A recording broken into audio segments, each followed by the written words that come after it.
What is that X factor that makes people blow up on the algorithm? I think it's a bit of everything, because right content not packaged properly, it's not going to play with the algorithm. So I could have the best content in the world, but if I'm, for example, uploading a 10-minute clip onto Instagram as opposed to a 30 to 45-second clip onto Instagram, it could be great content, but it doesn't play into that platform's algorithm. It doesn't play into what that platform likes. So the packaging, the quality of the content, plus understanding the nuances of that particular social platform is very important. What's going on, everybody? Welcome to the High Ticket Podcast. We are here in Miami with somebody who talks to a lot more people than we get to talk to, but eventually we hope to beat you out and talk to more people. You will. It's just a matter of time. I think so. I'm a professional yapper. So, however, with that said, I'd like to let you yap real quick and introduce yourself to everybody who's watching on the podcast and let them know who you are. I appreciate you bringing me on, guys. Thank you so much. My name's Scott Clary. I have a podcast called Success Story. I feel like my life's work over the past 6 years has now just been described as professional yapper. So I'm going to try and find a better way to describe my life's work. So I have a great podcast. I interview entrepreneurs kind of like you guys. I've had everyone from the founder of Netflix to the founder of Reebok and about 600 other awesome people just really unpack their story, because a lot of what I try and do with my content, and I think you guys do as well, is help people realize that whatever you want to achieve is not as complicated as you think it may be. So whatever you're trying to achieve in your life, in your business, in your personal life, what I'm trying to do is sort of unpack the playbooks and the wins and the losses of people that have already been there, so that you don't have to struggle through some of those same things. You don't have to reinvent the wheel. And I think that a lot of content creators at the core, that's what they're doing. They're trying to educate, they're trying to teach. That's what my show's about. So I love that. That's awesome, man. Yeah. That's awesome. Yeah. And I guess what kind of got you into the podcasting space? I know you ran a couple of different businesses and then you pivoted into doing podcasting full time. Tell us more about that. So getting into podcasting full time was future-proofing myself. When I started it, I understood there's a couple different reasons. First of all, at the time I was building a business that's now been acquired, and I realized that after that acquisition took place, nobody would care about me anymore, and I have to start from scratch. Right. So this is very much the Gary Vee strategy of building an audience, and then eventually that audience can be useful for something. If you want to start a new business, if you want to launch a product, even if I want to go take a C-suite position in another company, I come with this audience that knows and trusts me. So that's one reason. The other reason is I actually am still with and have been together with Gina Tash for the past 6 years. She built a company called My Therapist Says.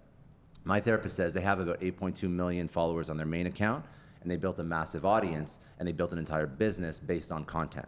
So when we started dating, she was really like a muse for me. She was an inspiration because I saw the success that she had building this incredible audience and incredible platform and community. And in my mind, I wanted to emulate that, not with the same style of content as they do. They do a lot of humor content, like memes on Instagram, kind of like a bitches or a fuck Jerry or a fat Jewish, like that's that kind of style of content.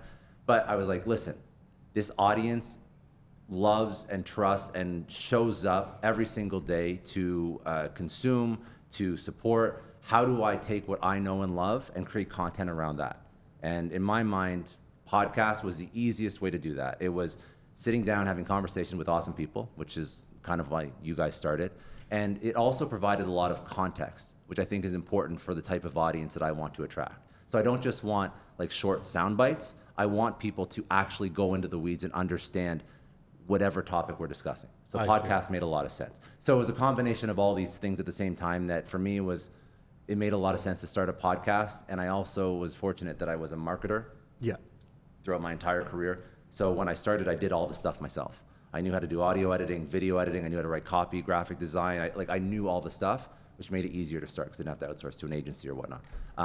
That's why I started. Dude, that's awesome, man. Yeah. And I guess what made you want to pivot into podcasting full time and like let go of the business? Because I know that's a pretty big leap of faith to let go of a business, especially exit it. It's honestly your baby, and go into content creation full time. Like, what made you want to? So, what made me want to go into content creation full time? I didn't want to go into content creation full time for the longest time.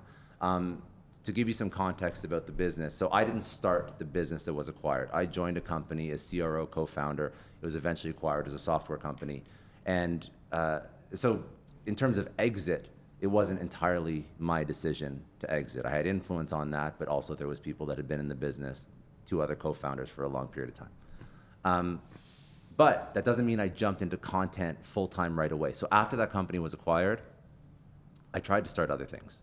And I realized that for the longest time, like most entrepreneurs, I had shiny object syndrome. So I had a lot of opportunity because I kind of knew how to build a business from scratch. I tried to build a consumer goods brand. I tried to do some angel investing. And that's not really a business, but had some success, some wins and losses there. I tried to build a private equity firm. I tried to build like a mastermind community. I've tried to do a couple different things since. They just haven't worked out. And I think it's because the lesson there is I was really like I had attention on the podcast and I had attention over here on the business. And I was really just, I was distracting myself by focusing on 2 things at the same time. So after multiple, I don't want to call them failures, but they were not successful. After multiple things that didn't work out, you realize that the one thing that is consistently working out is over here and you're not giving enough love and attention. And I am a big believer in, if you want to achieve something successful, I think you do have to give it a significant amount of your time and attention till it hits a certain point. And I saw it growing, but I wasn't giving it the love it deserved. So it was really just, it was a very logical decision for me. I'm trying to build all these businesses that are not succeeding. Why not just focus on the one that is? That is, and double down on it. Exactly. And I think that that's very common with entrepreneurs. They start one thing or they have one product line that's working, but they want to launch 20 other things because there's so many different ideas and opportunities, and people come to them with ideas and customers come to them with requests. And then it scatters their attention. And then you're whatever, jack of all trades, master of none. Everything's kind of working, but nothing's working great. So I decided to go all in on content, on the podcast, which is also a form of leverage, which is, if you know Naval Ravikant, and he speaks about the 4 forms of leverage, media being one of them.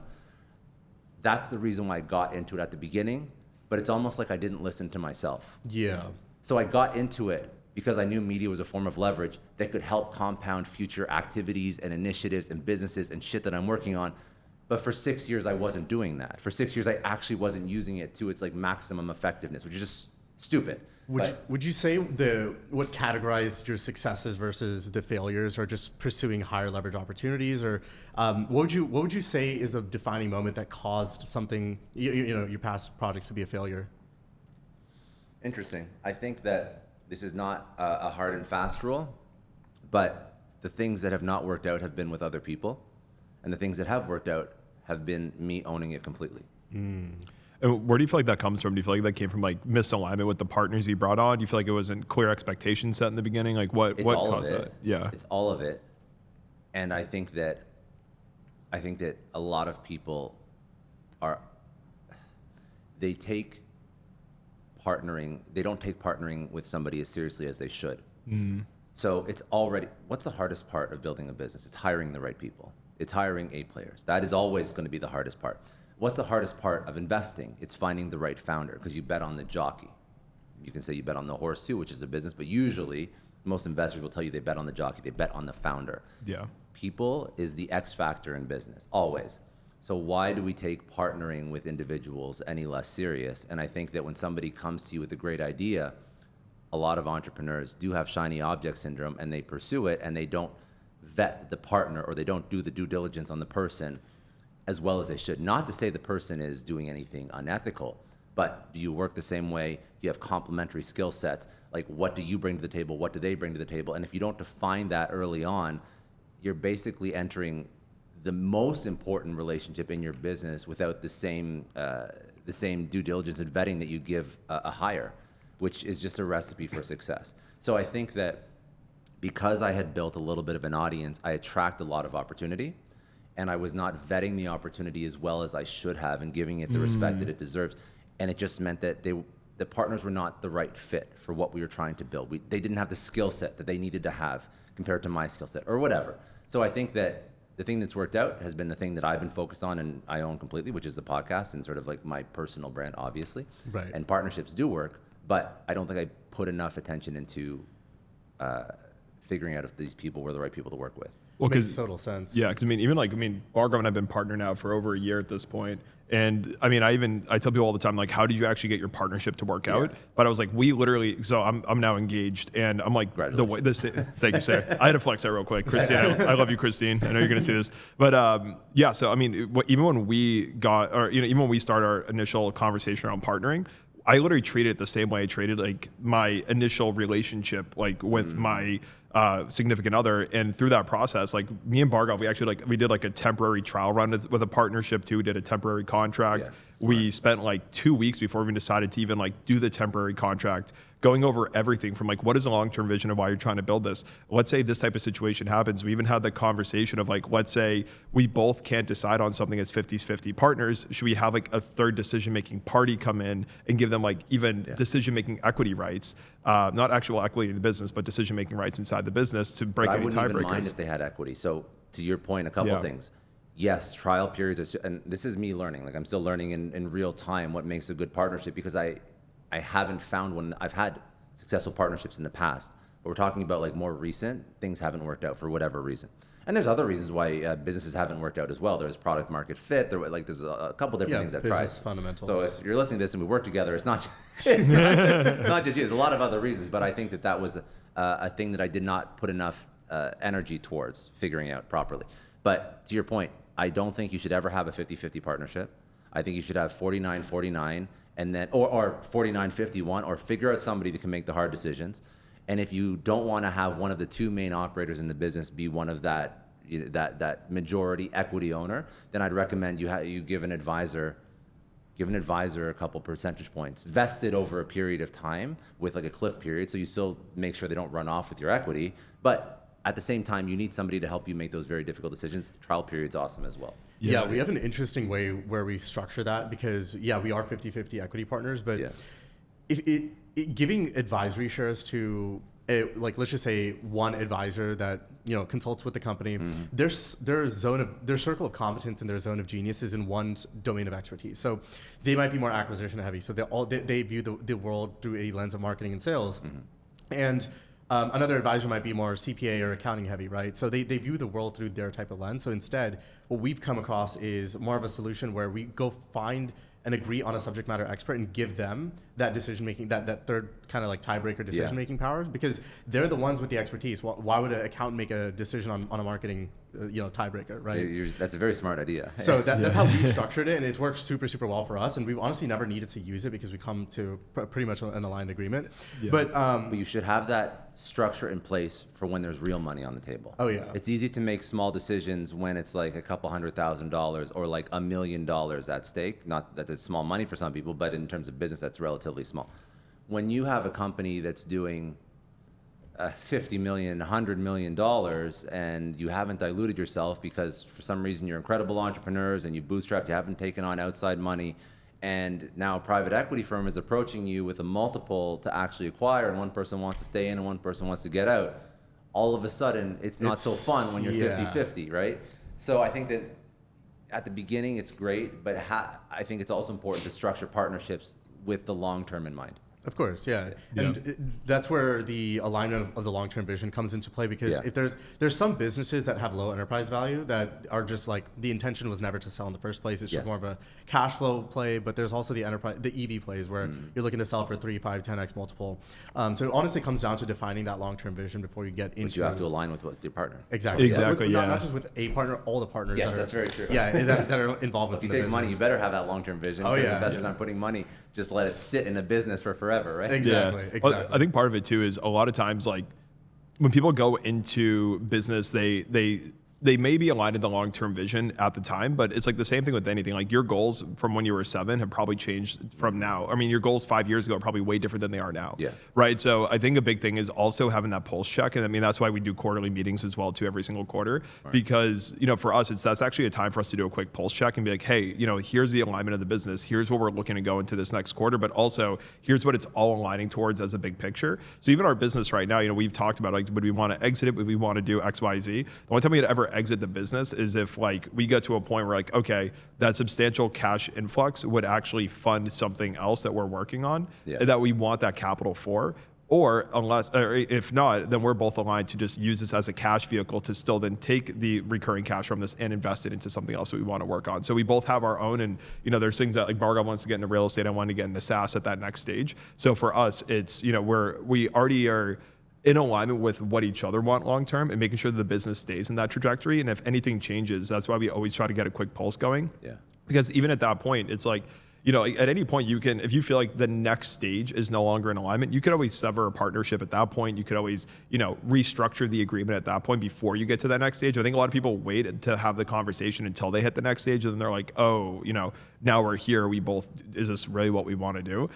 So for us, it's like, it's constant temp checks on like, where are you at right now? Like, how are you feeling about this decision? Do you think we should, do you feel in alignment with this? If so, why? What are your goals with this? What are my goals? And just making sure that we're always on the same page.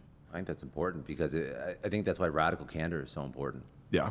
It's a great book, but Radical Candor is very important because if you do not have Radical Candor or these temperature checks or like keeping the finger on the pulse of what you both are thinking and feeling, then what happens is somebody starts building with resentment towards the other person, and that's just toxic, and that's going to kill the business because they're going to almost self-sabotage their own work. They're going to sabotage the business, not purposefully, just because when you're operating from that place of I hate my partner, you just don't put yourself into it. So you have to make sure that never really manifests in your business. And listen, dude, right now you could be very happy, but you never know what happens. People change. Like you could get tired. Family could get sick, priorities change, you have kids, like shit happens. Yeah. So just having that, I think almost like a system for having these super hard conversations about what you're feeling is like, as like, I don't want it to sound like too like a airy fairy, like it's very important. Yeah, exactly. Because I think that it's very easy to skip those conversations, and that's when you have this animosity between two partners. Yeah, and I'm curious, do you see yourself getting back into business partnerships in the future for future endeavors? 1,000%. I have no issue with that. I think that I just have to be very selective, as should everybody be very selective with what they take on. And I think that another thing that's sort of interesting to me, because I'm in the creator economy, this is what I do for a living now. When you are in the creator economy, a lot of people come to you with opportunities, kind of half-baked ideas, and they just almost want to leech off of your audience and not put a lot of effort in. If you are a creator and you have an audience, don't get it twisted. You can't just build a business based on posting. You still have to have business fundamentals in place. You still have to find product market fit. You still have to find your first customers. And I think that you'll see a lot of people come to you with these very transactional, hey, I have a shirt, for example. What if we build a shirt company? What if we build a merch company? Okay, there's a lot of fundamentals that have to be fixed so that it's not just like a one-time post and you're gonna get $5 million in sales. We're not all like Kim Kardashian and the Paul brothers. Like there has to be work that's put in, and a strong business partnered with a great influencer or thought leader can be a great thing, but you have to understand that it's not going to be as simple as most people think it is. Exactly. And we were actually chatting before this podcast about different content styles and how you got your come up in the podcasting space. What was your approach to finding that like content market fit per se, of like what content most resonates with you, that you like to create and that your audience also enjoys? So there's multiple answers. I think the first answer is you have to create. There's multiple answers depending on what you're trying to achieve. So the first idea would be you have to know your North Star as a content creator. So if you are selling a product or service, I would say it makes more sense for you to niche down a little bit more, because you're going to build a loyal audience that's going to serve and buy that product or service much quicker. When I started, I did not have a product or service. So for me, my North Star was really selfish. I wanted to interview people that I found interesting.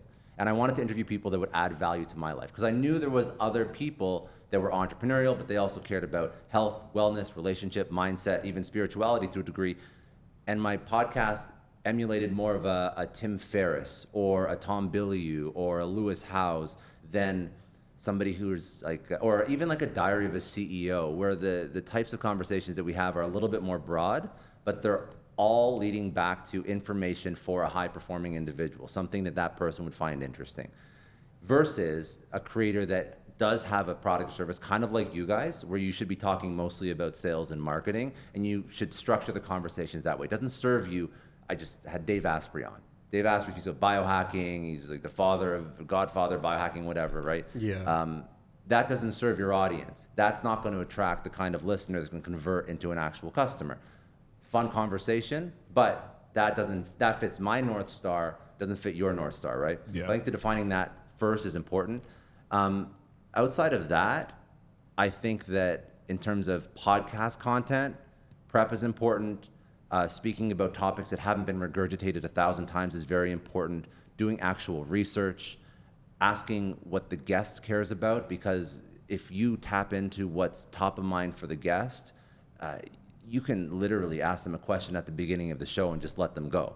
Like, you can tell the difference between somebody who when you have a guest, you feel like you're like pulling teeth and you're like pulling information out of them, versus if you tap into something that's relevant to them right now, that's top of mind, they were literally thinking about on the Uber over to the studio, they're going to talk forever. And it's going to be real. It's going to be real content. And it's going to be stuff that hasn't been, some of the guys that I have on my show, they've been on like hundreds of podcasts. So how do I make mine unique? Is to tap into things that are really important to them, that are sort of time bound and top of mind right now.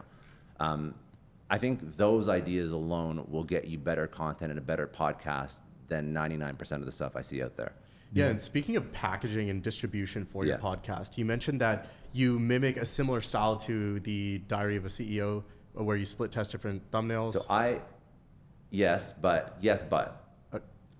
Uh-huh. So how I think about podcast distribution and marketing. So my podcast goes everywhere.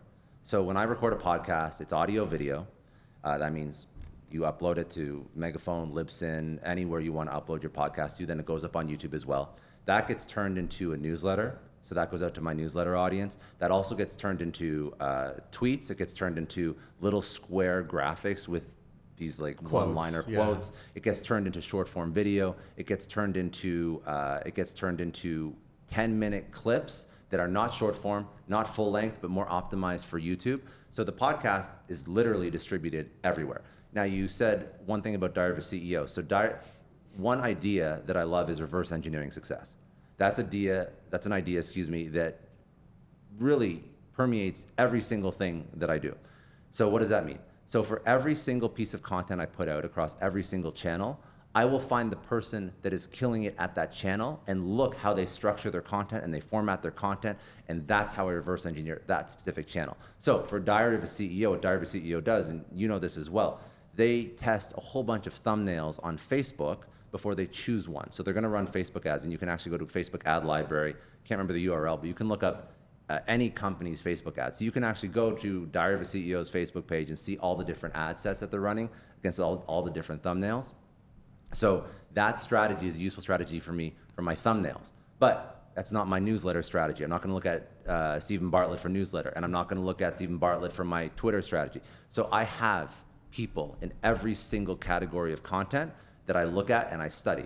And it's not the people that have the biggest audiences, it's the people that are growing the fastest right now. And that can change all the time, because I see who's killing it and what's working now on that platform. And that's how I structure my content strategy. Now, when it comes to creators that are killing it right now with the algorithm, do you think it really comes down to the content style or the messaging that they're correlating with their audience, or what is that X factor that makes people blow up on the algorithm?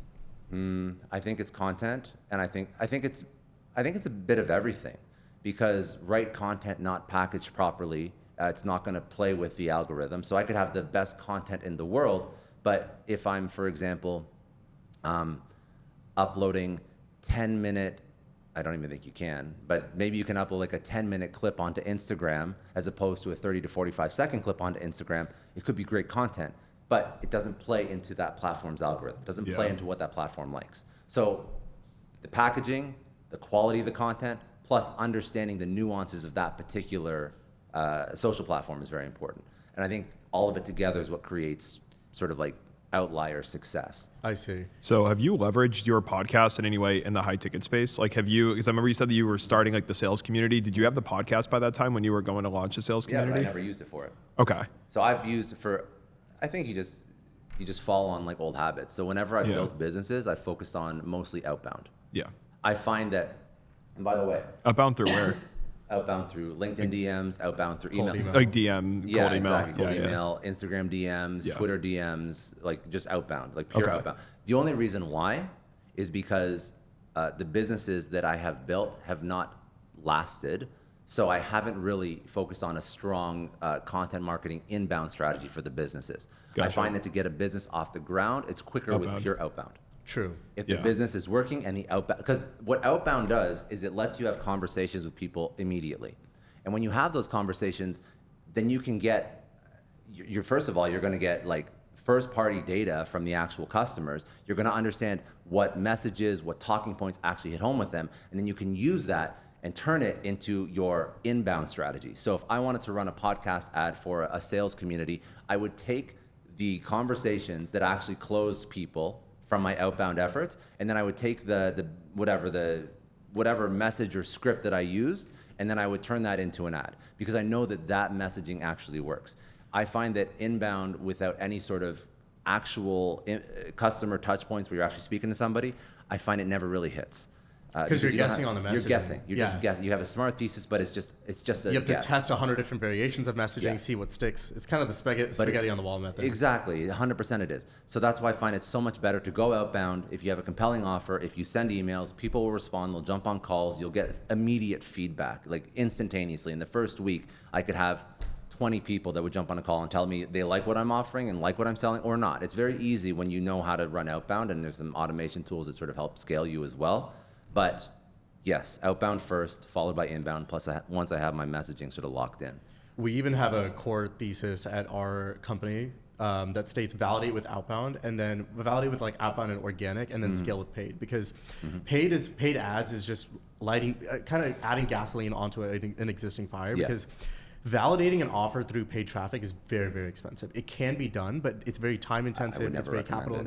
It's very capital intensive. But as you stated, if you validate through organic and outbound marketing, the feedback loop is so short because you're in direct contact with the market. Now, is there a way for up and coming business owners and creators that are looking to build an audience to leverage either outbound or organic marketing to validate their initial content styles? Because I guess there's one strategy of like copy like a thief, or steal like an artist. Steal like an artist, right? So see what works, replicate it, and do more volume of it, just to kind of out execute your competitors. That's one approach that I've seen people take. Or there's the full no strategy approach where you're just like really just going with the flow, seeing where things take you, and then if it hits on the algorithm, you just do more of that. What are some ways to validate the method of content creation for up and coming creators? Validate the method of content creation. So I think that you have to understand leading indicators to success. So you can't look at vanity metrics.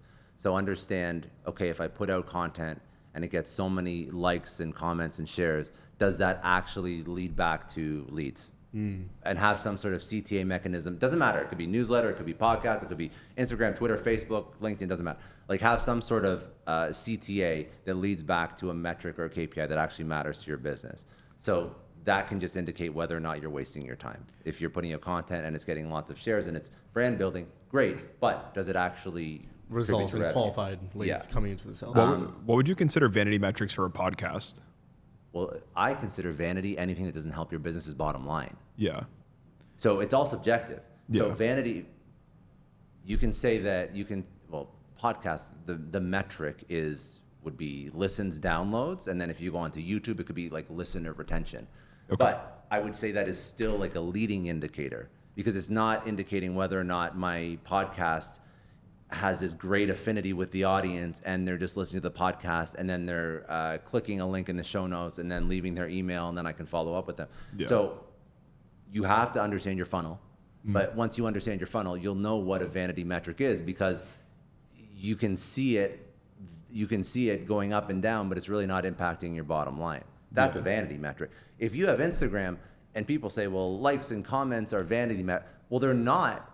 If more likes and comments mean you get more leads. It's no longer a vanity metric. It's something you have to measure. So you have to know your funnel to know what a vanity metric is, because once you know what contributes to revenue, then all of a sudden that's what you optimize for. Yeah. So if you were to, let's say you were to start tomorrow, like let's say you decide to launch another like high ticket coaching program, and you were to be like, okay, I'm going to leverage my podcast, like, and whether or not like it's your specific podcast right now, but let's say you were to leverage a podcast. I'm just trying to think for anybody listening who'd be like, okay, I have a high ticket coaching program. I'm starting a podcast, or let's say like I have like really good long form YouTube content and people are really interested and invested in it. What kind of funnel would you develop, and how would you actually frame and sell through that podcast or through that content medium without actually being too direct or like overselling your audience? So I would niche down so that the ICP, the ideal customer profile or avatar, whatever you want to call it, that I'm trying to serve, that is the person that I'm creating content for exclusively. I would still do my same distribution strategy. So I would still record long form content, but I would make sure that the topics that I discuss, whether or not I'm doing solo episodes or the people that I bring on, all we're talking about are pain points that my ICP/avatar care about. I would even make my guest my ideal customer profile, and all the questions I ask would be questions that I could even go to something like what's it called? I think it's Ask Socrates or Answer the Public, where it shows and it shows you the highest search volume questions for every single topic. That would inform my questions that I'd prep for this ICP guest, knowing that all the derivative content from that guest would be questions that my customer that I want to sell to is asking. That would be the first step. I would have obviously call to actions on all the shows, leading back to landing page form where they can leave their contact information. What else would I do? I would also, and this is a new idea that I'm working on right now, but I think it's important to discuss. I would have two content flows. I would have, and by the way, I'm not ignoring outbound. I would always be running outbound. That's sort of like a. Would you do that yourself, or would you bring on a team to do that? Like, what would that look like? I would start it myself. I'll talk to you about outbound after, but I want to finish this idea first, then I'll talk about outbound. Sure. So I'd have the podcast content that's targeted towards the ICP, and I distribute everywhere. I would also have a second content funnel, which is, and it works very well on Instagram, a mixture of educational, which is, entertainment, educational content, and the type of content that works very well on Instagram, which can help grow your Instagram significantly in 2025, is either shareable quotes, those kill it for me, or reaction content to viral clips that have already gone viral, because you use that viral clip as a hook and then you react to it on the back end. That also is a way to grow your Instagram organically. Yeah. Instagram is great for business. Other socials are also good, but it's because it's very hard to grow organically that I want to focus on those two types of content as sort of like my second bucket of content. So podcast over here, educational, entertaining quotes and reaction videos on Instagram. And then I would run outbound. I would use Apollo.io myself, and I would be able to use Apollo to find a whole bunch of my buyers, and then I'd run outbound campaigns to them. And then you can also use a tool, and I don't even know if it's like LinkedIn compliant, but it's WeConnect. WeConnect runs outbound on LinkedIn, and you can target lists of your potential buyers on email with Apollo, on LinkedIn with WeConnect, and that's where I'd run outbound. So that would be my first take to market strategy. So two types of content that are inbound demand gen, and then one kind of outbound, or like one outbound strategy going out across email and LinkedIn. And that would be how I'd start. I would do it myself because I can do all that stuff myself. And then once I validated what's working, then I would hire people. Normally what I would do is I wouldn't hire, this is I think what a lot of entrepreneurs get wrong. They don't learn how to do sales. They hire a VP of sales and they haven't figured out the messaging, the product market fit, the ideal customer profile. So what I would do is I'd figure that out myself. I'd start jumping on calls with customers, and when I have too many leads, then I'd start hiring a salesperson. Yeah. And then I would hire a VP of sales or an outsourced sales team only once I've at least validated that I can sell my product. Yeah. And that's how I would take a new product to market. And I think that's where most business owners go wrong with hiring agencies. They expect them to figure out the system rather than building the system themselves and then allowing the agency to follow the system and scale the system to its max capacity. 1,000%. All founders have to be salespeople. Exactly. Any founder in the world that's built anything meaningful knows how to sell that product. Yeah, I think one of the biggest misconceptions with business owners is that they feel that in order for them to become a salesperson, they have to be this like classically trained salesperson. They have to go through some sales training. The biggest thing is if the product sells itself. One thing I always, even when we train our sales reps, because we have a bunch of sales reps across our different agency offers, I always tell them that at the end of the day, all you're doing is creating alignment. Yeah. You take somebody who has a specific pain point, a desire, something that they want to achieve, and they have a pain that they're trying to eliminate and a desire they're trying to get to. And the whole goal here is to just show them and paint the picture of how your process can uniquely do that. And then from there, there's some sales training around like, objection handling, stuff like that. You typically don't get like, honestly, the weak objections, like, I need to think about it, or finances, like when you're the founder, I noticed, because a lot of times it's already that established like credibility as like, does it make sense? Will this help you? Yes. Okay. Like, let's just do it. And I'm going to personally walk you through it so you can hold me personally accountable. I think sometimes people have those objections for like lower end sales reps because they're just not used to the sales process or whatever that might be. So yeah, that's interesting. So if you're a founder and you jump on a call, if you have a great product, because that's what you have to have. You have a great product. You jump on a call with the customer. You say, hey, I'm the founder of this company. I'm building this product. I'm going to do everything humanly possible to make you successful. Companies will bet on you. Companies will bet on you. And individuals too. Like if you're selling a new B2C offer or something too. Individuals are, if you're selling to anybody, you're selling to a person within a company. So you have to get them to trust you as well. But Now, talking about betting on individuals, have you heard about the concept of investing into personal brands as a stock? A little bit, but I don't know much about it. I think that, wasn't that with like BitClout? Something like that. And that was like a DeFi. Yeah, there's a new company that's I don't know if you've heard about them. I forgot. It's like a social credit score thing they're doing in China. Like, is that okay? Wild. It's like literally the same kind of concept. No, it's a little different because they basically take influencers and they start off with micro influencers and they allow investors to invest in portions of their personal brand because you invest in the guys. Like for example, Scott, you can have your own personal brand stock that investors can buy into, and you can take that capital to invest into infrastructure. And once your stock value rises, basically due to the EV enterprise value of your audience, then investors cash out. What are your thoughts on that? Do you see that as a viable, scalable model for investors in the future? That's an interesting model. I think that the only issue I see with that is a lot of creators do not know what they can and can't say if they're going to be taking on investment. So I think that if you are going to be taking on investment, you have to be very careful with how you're projecting your own growth and your revenue. You have to know what's going to happen. So I don't think, creators can definitely learn all these things, but if I opened myself up like a publicly traded company and I'm doing stories and that's impacting my share price, that's like, I'm going to get sued by the SEC very quickly. Right. So you like publicly traded companies, they can't have forward-looking statements. They have to be very careful of what they promise.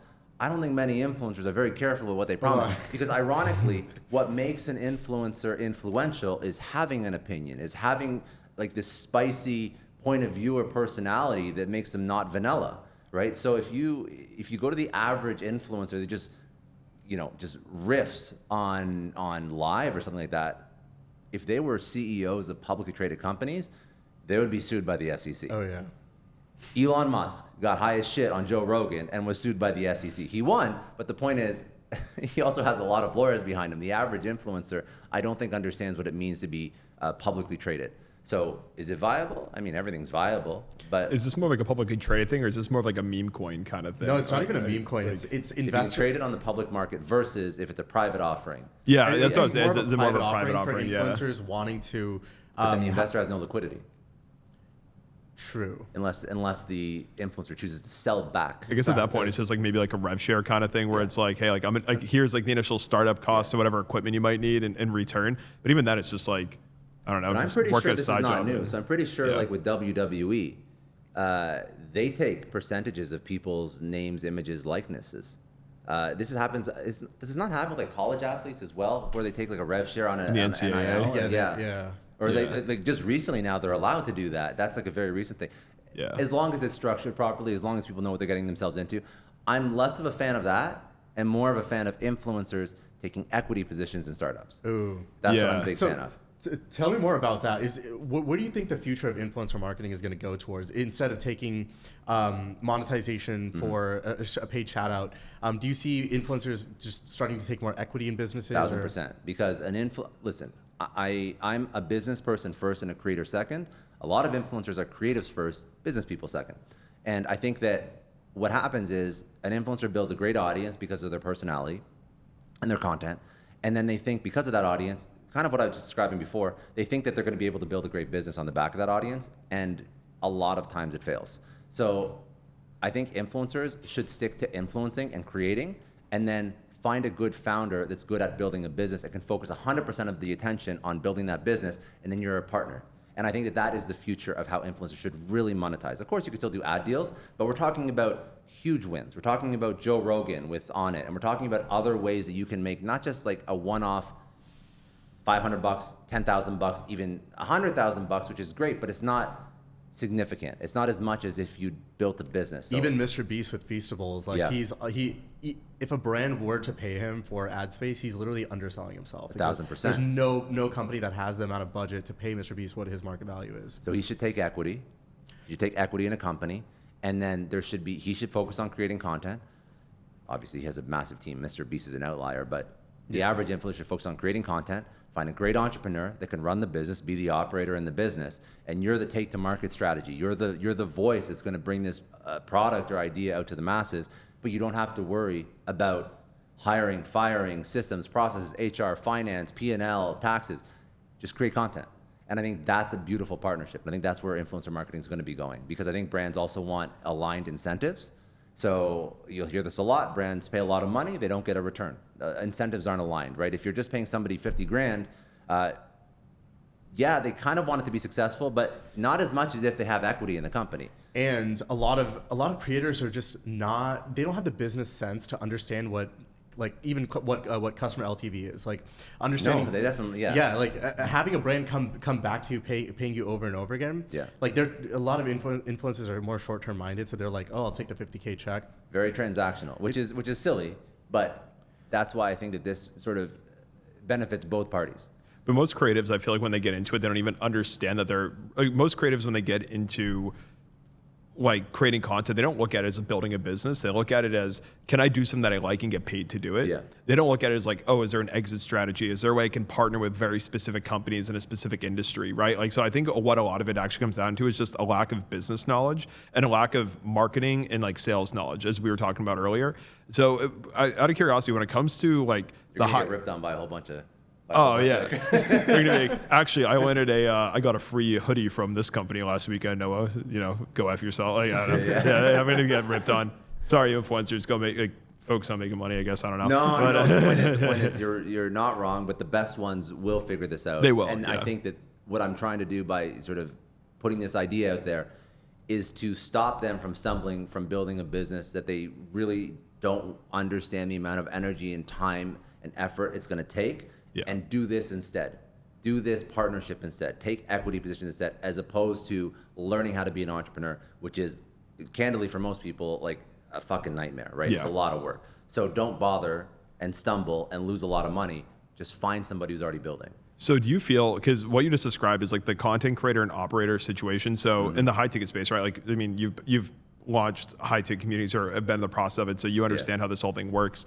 So if you were to what would you recommend to somebody? Let's say they're more of like the creator and they're more of like the fulfillment person. Like they're more of the coach. They're more of the face of the brand, more of the influencer. And they are like now looking to start scaling up. Maybe they are pretty successful. They've done some organic. They've built somewhat of an audience.